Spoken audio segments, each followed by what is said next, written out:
Well, hi there guys, and welcome to another video. So guys, I'm a big advocate for continuous improvement. We'll know this. I think it's a great idea for people to always be thinking about the problems that they have got, maybe the worst problems that they have got. I leave it up to the viewer as to how to quantitatively measure those so that you can figure out which the worst are. And within the scope of those problems, think about possible improvements that can be made to make those problems less bad, and order those in terms of achievability. Again, the exercise of determining what's achievable and the lowest friction, I leave up to the viewer. But looking at the worst problems and the most achievable embetterments, we have a bit of a spread and we can look through and find things to be working on. Anyway, I digress entirely. I had one such problem, and I ordered something which arrived recently. Here is the package from Guangdong province. I say recently, I think this arrived in November, and of course it's now January. So I haven't really gotten around to opening this box super promptly, let's say. But anyway, let me open it now. So the problem that I have is that I have a Mac Mini, relatively old one. I've just got a screen open here so I can tell you what it is. It's based around a Core i7 3615QM processor, a 4-core processor. So it's not modern. I run ESX7 on it. It's pretty immodern, and so that's the version that runs on it. And I have a whole bunch of VMs that I use on there. I mean, it only has 16 gigs of RAM, and the disk is not big. What is the disk? The disk is 200 gigs. So, you know, I don't have too many VMs on there, but a good number. Anyway, this particular machine, when plugged in my my work area where I tinker with things, it's directly into a screen and keyboard, absolutely fine, no problem. As soon as I bring it in here and plug it into my KVM, my dumb KVM, it doesn't have anything on the screen. The keyboard seems to be absolutely fine. I can hit the numlock key and the light comes on and off. But yes, it doesn't have anything to the screen. Obviously I connected into it via the network and it's all absolutely fine, but I'm aware that if I had a problem, I'd have to hoik it somewhere else, or hoik a screen in here, or experience all sorts of irritation. I don't know why it doesn't work. I assume we can blame Steve. Apple don't make KVMs, so if there is some peculiarity, some odd bit of the HDMI standard or something like that that isn't, you know, isn't really of Steve's benefit to support, why would he bother? How is he going to sell iPhones doing that? Who needs interoperability? So I decided to get myself a NanoKVM. RISC-V inside. Actually, RISC-V inside was one of the things that attracted me to it. Ever since I got my Beagle 5 and left it on shelf for a year and a half, I've been very excited about RISC-V. But anyway, the key point was it's a KVM. I saw this mentioned on Jeff Geerling's channel, and I thought, yes, I will have me one of those. So I ordered one. A bit of time passed. It arrived from AliExpress, and now I'm opening it. So what do we have in the box? Well, we have this, whatever this is. We have this, which is the KVM itself. Wow, that is small. I am loving that. So it seems to have, yeah, some buttons and a network port and HDMI and USB ports and stuff. Now that, we can all agree, is a pretty small KVM, which is why it's probably called the NanoKVM. So I'm going to plug this into my Mac Mini, and yes, hopefully that will be good. What else have we got in the box? This is a nice bit of card. We're happy with that. So they provided a USB cable. That's nice. There's some kind of prongy thing for removing something. The interior of the box has got some nice padding, nothing too excessive, but yes, seems to do the job. What have we got inside this bit of card? Let's have ourselves a look. Oh, okay, we have some more pins and stuff. I think this must be to be able to route through this power control, like power buttons and reset buttons and stuff like that, is my guess.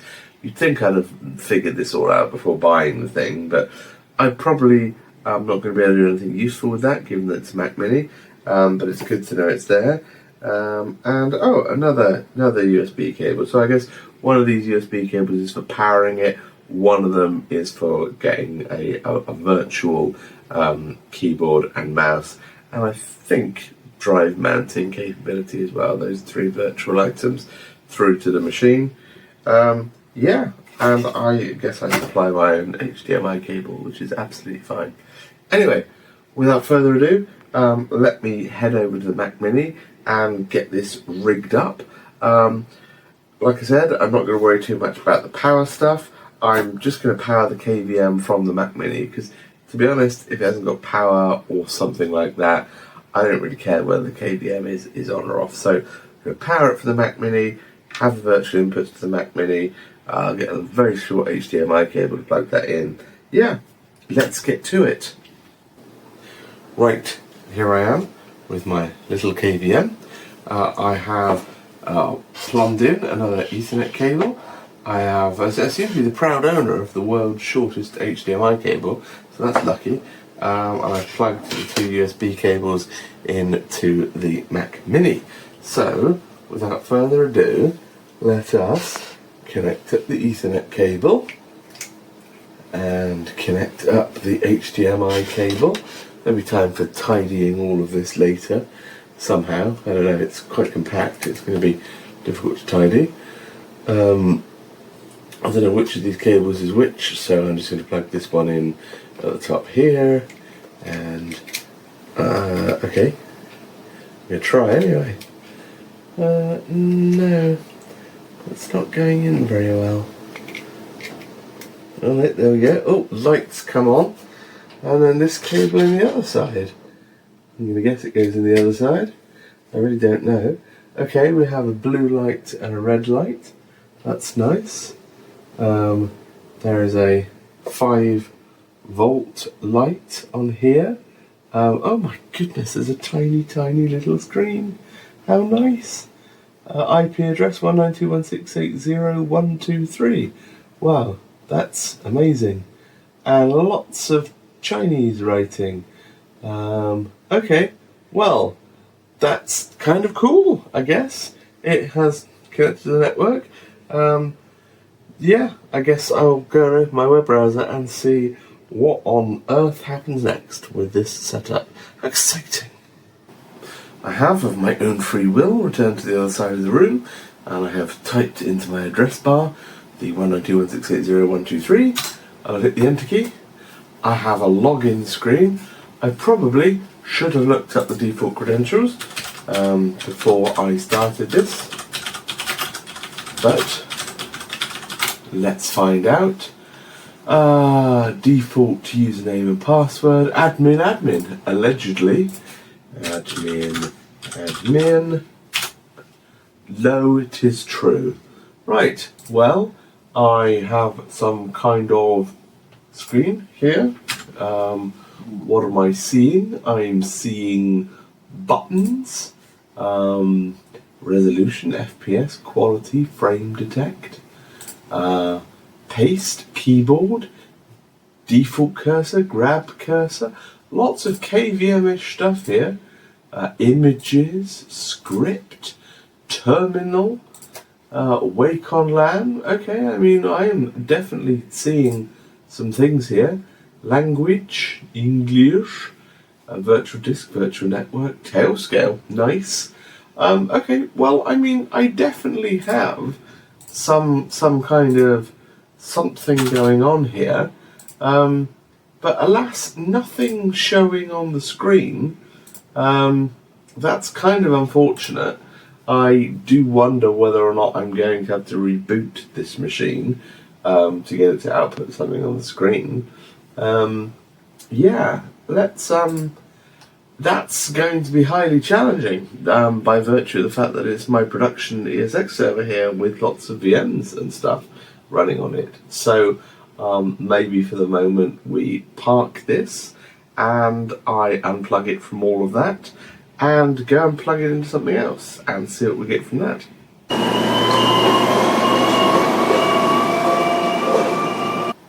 I rejiggered a few things, but I'm going to assume for the moment that Steve is a dick and this won't be allowed to proceed.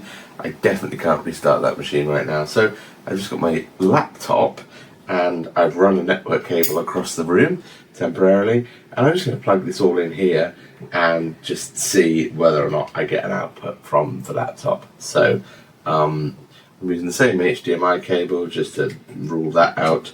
But I've just got a couple of different USB cables.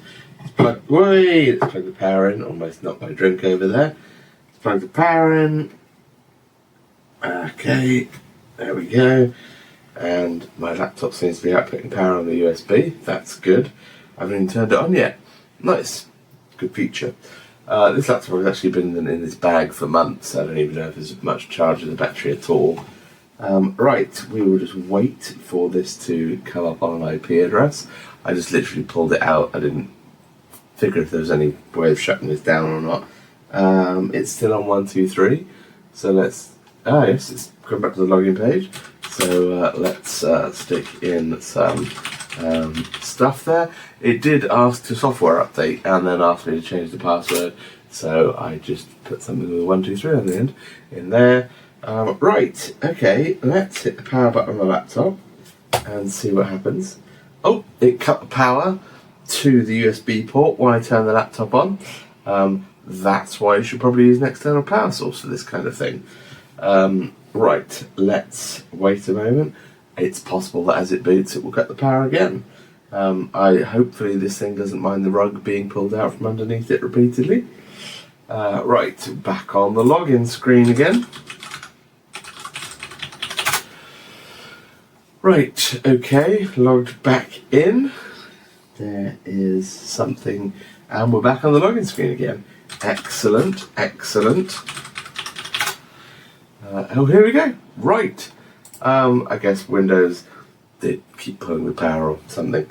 Right, so this is indeed the screen of my laptop. Are we getting a mouse input there? I don't know if we are. Are we getting any kind of inputs? I'm not sure we are. Now I plugged in the USB to one onto the dongle on the laptop and one straight into the laptop. But I don't seem to be getting any inputs on the USB, which is less than brilliant. Yeah, okay, that's not good. Let me try instead taking the power from a power that I have here, which is a dedicated power input, so that we can get rid of these shenanigans of it turning itself off and on and stuff. Let's wait for it to finish booting up and then log back in again, and then let's connect the USB from this port into somewhere over here or something like that. I actually don't know. I'm just going to keep trying stuff until something works. Right. 1, 2, 3. Okay, we're back on that screen again. Right, let me plug in the USB again. And not seemingly getting any sort of input there, am I? That's unfortunate. Maybe the other port on the bottom? Maybe this is where I need to plug it in?